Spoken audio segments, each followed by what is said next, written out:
Welcome, ladies and gentlemen, to F Major Added Second Chord, the world-famous podcast where it happens. Yes, ladies and gentlemen, get ready because it's about to happen again. I hope you're excited. I hope that you're ready for the gravity of this happening when it occurs. I know I'm not ready. There are deer that live near my home. I live in southern Ohio. It's my permanent address is in southern Ohio, and there are deer here in this quiet, reserved, elderly residential area. There are many deer. There's a lot of green space, large lawns, and this little wooded area over there, and this thing that used to be a golf course. And there are deer all over the place. It's like, I don't want to call it an infestation because it's not, but my immediate family first was they're just giant rats. They're huge rats. They eat. When we moved here, we had like this garden or something, and we were still moving in, so we weren't really taking that good care of it. But we were still indignant when they came and ate everything to the ground. Yes, that was maybe that was a nettle and maybe that was a weed, but gosh darn it, that was our nettle and our weeds. And I think we did try and plant things next year, and the deer came and just ate it all again. I didn't appreciate that, but I didn't protest, because the deer make me nervous. More than anything else, they make me nervous, because they could probably kill me. I have this thought about many things, but I have this frequently with deer because, I like to go for walks in the neighborhood, and sometimes I'll just encounter a deer, and I stop dead in my tracks, usually, to assess the situation. And if it's, it's a couple fawns, I might, keep walking. And if there's an appreciable distance and I'm not going to, approach them in the course of my walking, I'll just keep going. But sometimes, it gives me pause. Sometimes I see, and this is early in the summer, late in the spring, after the mating season, the fawns are out and the doe deer that have given birth to them, the mothers, are also there. I'm afraid that I'm going to approach. I don't mean approach. I'm going to get too close on accident. I'm going to cross the invisible boundary radius, and immediately the mother deer are going to try and run me over. The deer are larger than I am. Well, I don't know if they're larger than I am. They're big enough that they could probably take me down, And I'm just talking about, the mother deers. They're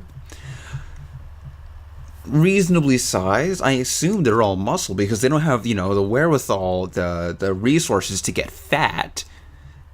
And I've seen them run, so they could probably, if they got me, it would be a good, hard impact and I would go down. And that would hurt. They would run me over. I don't want to be run over. And late at this time of the year, you see the bucks. And the bucks have the antlers, and the antlers are pointy. And this is a similar fear, except I'm not afraid of getting too close to the fawn so much as I am getting to the bucks themselves, because I imagine, my limited understanding of the animal kingdom tells me that if I get too close to these bucks, they will become territorial and they will attempt to gore me. All of the weight and speed and desperate survival instinct of the mothers, except this time with pointy bits that will make me bleed when they hit me. And I assume that they're more trigger happy than the mothers would be. Because, deer will run away. If you get too close to them, they will run away. I assume that if you, pick up a big stick and you wave it around and you make the great guttural sound of the ancestor, they will run away. I don't do that because there are rarely big sticks and I'm too nervous to make the guttural sound of the ancestor because I assume it's going to make them charge me instead of run away. But with the bucks, I'm even less likely to take that chance. Now, it's entirely possible that I'm overreacting because, these deer are always around. They eat our gardens, They just wander around and graze off of our lawns. They go around and poop in our yards. It's very possible they're not actually afraid of me. They're just looking at me because I am beneath their dignity. like looking at a ketchup stain. You know? I don't know which is worse. The fact that they would be so scared of me that they might just snap and then try to kill me out of just pure panicking instinct. The fact that these animals are just so desensitized to human interaction that they're just gonna look at me. Because they know I'm just gonna walk on by. They know that I'm not really a danger. I don't know what's worse, fear or bemusement. Fear is dangerous. Bemusement is embarrassing. I have better things to do with my time and energy than be embarrassed by dumb animals. This is not a knock against animals. When I say dumb animals, I mean, it's a common turn of phrase. I don't think they're dumb, but I hate them. They terrify me. And they're always around. And sometimes when I'm driving the automobile, I'm afraid that I'm going to hit one. I never do. I don't see them that much when I'm driving. But my dad hit a deer once in the very automobile that I am discussing. He hit a deer once, and there are still deer hair fibers in his headlights after all of these years. I don't like them. But hey, what am I going to do? I got to deal with them. And then I'll move back to the city at some point in the near future, and then I'm not going to have to deal with the deer anymore, and then great. I won't have to worry about getting gored. I'll have to worry about being run over by Chicago drivers, which may or may not be worse. But I digress. I say that I digress, but I have nowhere to go and nowhere to return to, rhetorically speaking. So I guess that I'm just going. I mean, the rest of the wildlife is fine. The birds, the squirrels. The moles dig up our lawn, which isn't fun, but everything else. Also, I guess that there's mosquitoes and stuff, but there's mosquitoes and stuff everywhere. That's just the nature of the beast, as it were. At least it's not like coyotes or something. But maybe we do have coyotes. I don't actually know. I don't pay a great deal of attention. I wonder if coyotes eat deer. I wonder if the deer have any natural predators in the area. They have scavengers.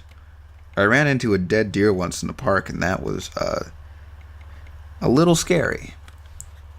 I wasn't expecting it. But other than that, I wonder if we had a big dog. Obviously, the dog wouldn't eat the deer, but the dog would keep them away. But then we'd have to deal with the difficulties of owning a dog, such as cleaning up when it poops in the yard. There are cats. Feral cat. I don't know if they're feral cats or someone owns them, but they wander around the neighborhood. They're just cats. They stalk through the backyard. I guess they eat things. They eat birds. Maybe they eat the moles. They're just cats. But these don't terrify me because the cats always run away. And I know they don't scare the deer either because the deer could run them over just as easily as they could run me over, even easier.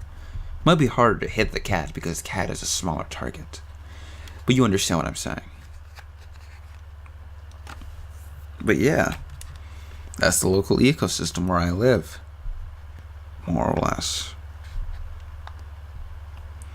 Next week's episode, I might record early and load up at the usual time, but don't expect your typical recorded Sunday night and then uploaded Sunday night. I might record it the week after around the same time. It is a busy time with me coming up, and I'm going to take the advantage of the remainder of this fallow period to jump on that. Fall is coming up, the fall season. It's September now. We're going to come into the last season of FMadd2 Second Chord. And thank you for joining me. Thank you for watching while I make it happen. And I will see you soon.